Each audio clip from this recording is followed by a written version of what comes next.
আহলে হাদিসরা কি তাকলিদে মুতলাক করে? তাকলিদে মুতলাক তো করে, তাকলিদে মুকাইয়াদ করে না। মুতলাক বুঝেননি? আমি এতক্ষণ যে ফতোয়া দিছি সবকে দলিল দিছি, হ্যাঁ? ধরেন আমাদের মুসলিউদ্দিন ভাই যখন অনেক ফতোয়া দেয় সব দলিল দেয়, আমাদের আব্দুর রাজ্জাক ভাই যে ফতোয়া সব দলিল দেয়, সব দলিল দেয় না। আপনি তো শুনতেছেন, এটা তাকলিদে মুতলাক বলে। এটাকে মানে একটা স্বাভাবিক তাকলিদ আছে, এটা হচ্ছে আলেমকে বিশ্বাস করে তার কথা শুনে চল। শরীয়তে নির্দেশনা আছে, এটা হারাম না, এটাকে বলে ইত্তেবা। এটাকে তাকলিদ অনেকে বলে না, কিন্তু তাকলিদ বললেও একই কথা দুই না। তো তাকলিদে মুকাইয়াদ করি না আমরা, ব্যক্তি বিশেষকে আমরা সব কিছু মেনে চলি না, আমরা কোরআন সুন্নাহ মেনে চলি। হুজুরে যদি কোনো দিন ধরা পড়ে যে কোরআন সুন্নাহ বিরোধী ফতোয়া দিছি আমি বা আব্দুর রাজ্জাক বা হ্যাঁ নাইম, তো আপনি কি বলবেন?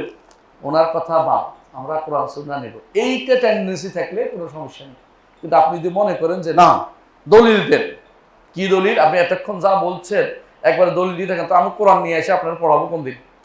আপনি কোন দিন বসে থাকবেন এটার জন্য? এই জন্য তাকলিদে মুতলাক যেটাকে বলা হয়, অর্থাৎ শর্ত মুক্ত, মানে ব্যাপক, ওটা কিন্তু আল্লাহ তাআলাই বলছেন ফাসআলু আহলা যিকরি ইন কুনতুম লা তা'লামুন। না জানলে যে জানে তাকে জিজ্ঞেস করো।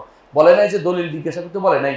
এরপর আয়াত বিল বাইয়িনাতি ওয়াজ জুবুর, এটা এই আয়াতের সাথে সম্পৃক্ত না, এটা আগের আয়াতের সাথে সম্পৃক্ত। আরসালনা, অর্থাৎ মানুষদের কাছে আমি রাসূলদেরকে পাঠিয়েছি বিল বাইয়িনাতি ওয়াজ জুবুর, দলিল প্রমাণ সহ। যারা এটা অনুবাদ করে এটার সাথে লাগিয়ে দিয়েছে তারা ভুল করছে।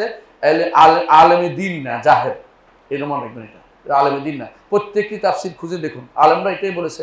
আপনি নিজে বানালে তো হবে না, আপনি বানালে আর ওই হানাফিদের বন্ধুরা যেগুলো বানায় এগুলো মতো হয়ে যাবে, এটা করেন না দয়া করে।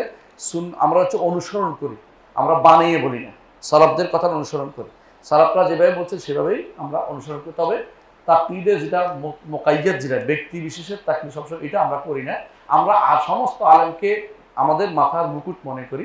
ইমাম আবু হানিফা ভালো কিছু বললে আমরা গ্রহণ করি, শাফেঈ ভালো কিছু বললে গ্রহণ করি, মালিক ভালো কিছু বললে গ্রহণ করি।